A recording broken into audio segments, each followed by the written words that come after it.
Bonjour Aquarius and welcome or welcome back to my channel. Claude here. Today I'm going to be doing your mid-month tarot reading for July. So I hope you are all doing well. There will be a link in the description box below for the decks that I'm going to be using in case you are you just want to get them or look at them. So let's see what we've got for you. Now, please remember those are general readings. They will not resonate with everybody, so take what resonates and just drop the rest. I'm going to start by getting a few energies from this oracle deck. So, what messages do we have for my Aquarius Aquarians, please, for the middle of July? What do they need to hear?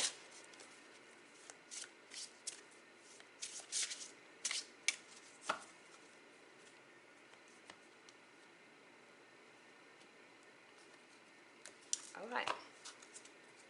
So, your first message is card 35, Tepi à Sobdet, Destruction of Chaos. So, if you're into numerology, 35 will diminish to 8, which is the number of advancement. So we have Destruction of Chaos, that's your first message. We also have card 28, Creation and Artistry. Now that would be a number 10 for completion.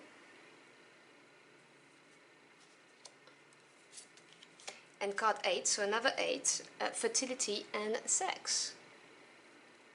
So these are the energies. Let me put away my oracle deck. So destruction of chaos, creation and artistry, and fertility. So obviously you're going to be working on developing something, a project, something that's important to you, and that's going to bring about more balance, I'm even hearing the message, it's going to bring about light instead of darkness in your life. So a period of growth for you is what I'm getting. So let's delve into this message with the tarot. So clarify those energies for my Aquarius Aquarians, please.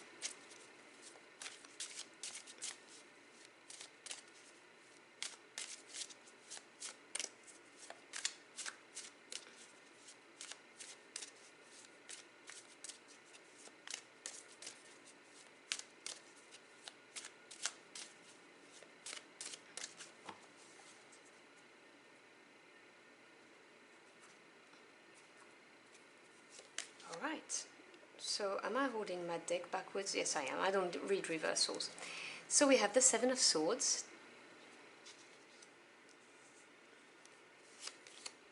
the Queen of Wands,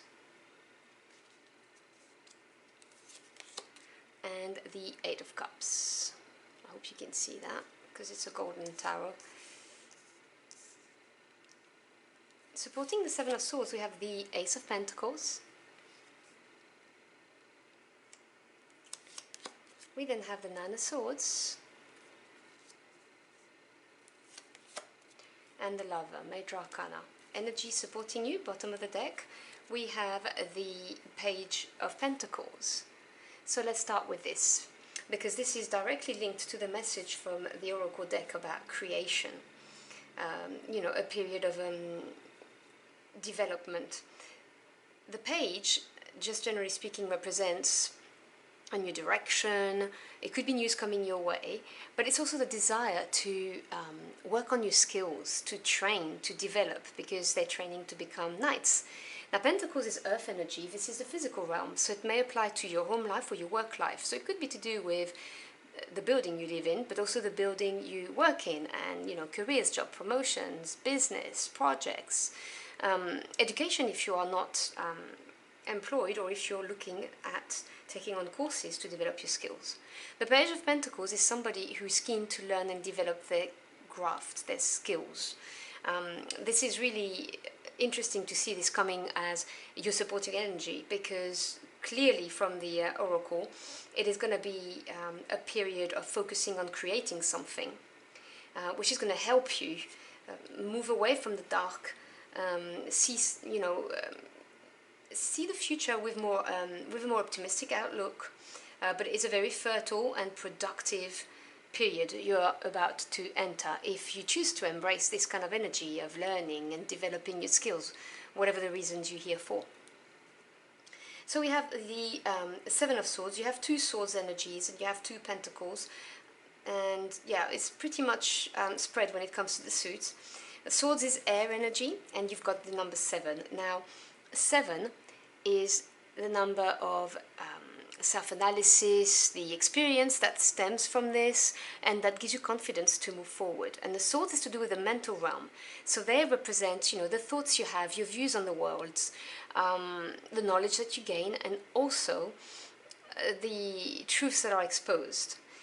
The Seven of Swords is my work smarter, not harder card. This is a card where it's saying that basically you need to have a very determined and focused goal in your mind and attitude, and do things that kind of think out of the box, do things that are non-conventional. It's not always liked by everybody because, well, firstly, not everybody thinks in this innovative way, but it is the way forward because you have a brand new beginning here.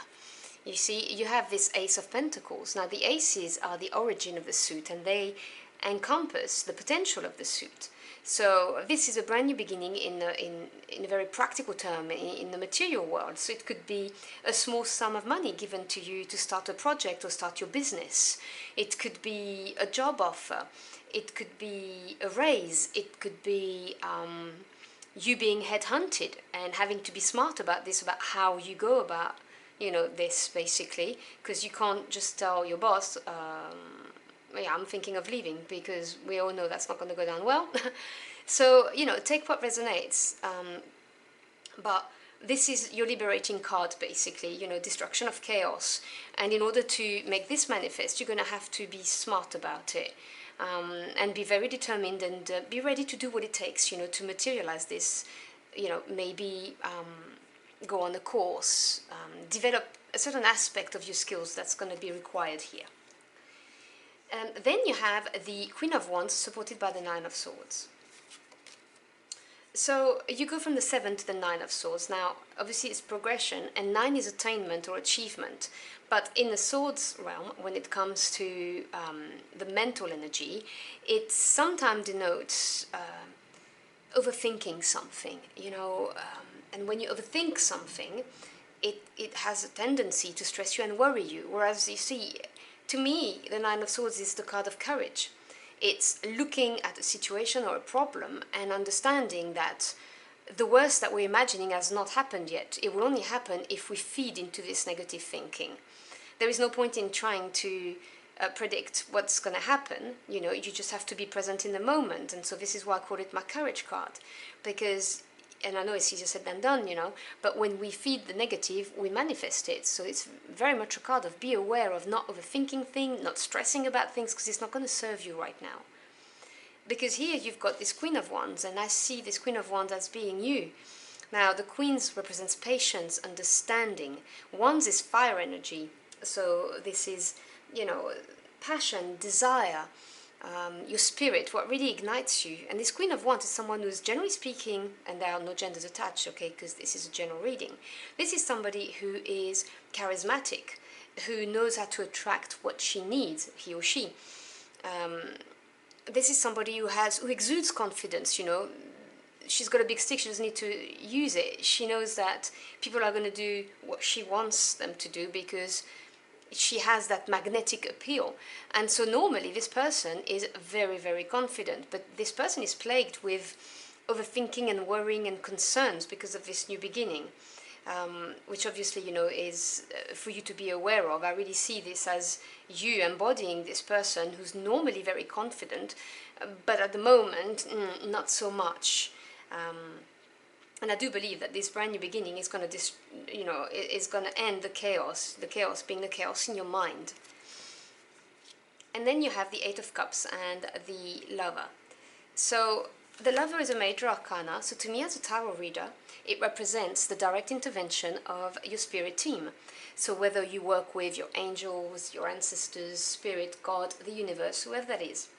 And this is them nudging you in the right direction so that you may fulfill your life purpose, or providing you with experiences that are going to enable you to grow and evolve, whether it needs to be on the mental, physical, emotional, or spiritual plane. And the Lover represents a big decision. It represents a big crossroads. Now, it's a bigger crossroad than the Two of Wands or the Two of Pentacles, because this is fated. And this is a decision that's going to have a longer term effect or impact on your life. And it is to do with your heart. Okay, this is a decision that has to be made from the heart space. And this is going to lead you to that Eight of Cups, because you're going to come into awareness that, yeah, you have to make this decision. You know, do I worry? Do I overthink? Or do I actually embrace this brand new beginning? Because this is going to bring you to this Eight of Cups. The 8 is advancement in tarot. As I said, you now have 3 cards with number 8. So you may be seeing this number reoccurring in the next 2 weeks. And you may want to look it up. It's a very spiritual number, as above, so below. And 8 is advancement in tarot. And the cups, they represent water energy. So this is your emotions, your feelings, your intuition. The 8 of Cups is a very empowering card, but it's uncomfortable because it talks about realizing that the situation or the relationship that you're in, whatever the case may be, no longer serves you. But it's empowering because you are realizing your worth. This is you, empowered by the fact that you know you deserve better than this. So it may be because you are not, your work is not recompensated or recognized enough by your boss or your co-workers. It may be that in this relationship, you've given so much and you work really hard at the relationship, but it's not coming back to you. Whatever the case may be, whatever it is that's going on here, this is you saying, do you know what, actually I'm better than this, I deserve better, and I'm going to turn my back on this and I'm going to move on because I want my wish fulfillment. I want the 9 of Cups. And this decision, when you get to that point, will have a huge impact on your life for the better. You are guided by your spirit teams, basically, and obviously you have free will. I will never presume to tell you how to live your life. But that's what I've got for you. So I hope you've enjoyed your journey of the cards with me. If you did, do let me know in the comment box below. I'd love to hear from you. Thank you so much for stopping by. I always appreciate your time. I wish you a wonderful next week, and I'll see you again very soon. Until next time, au revoir.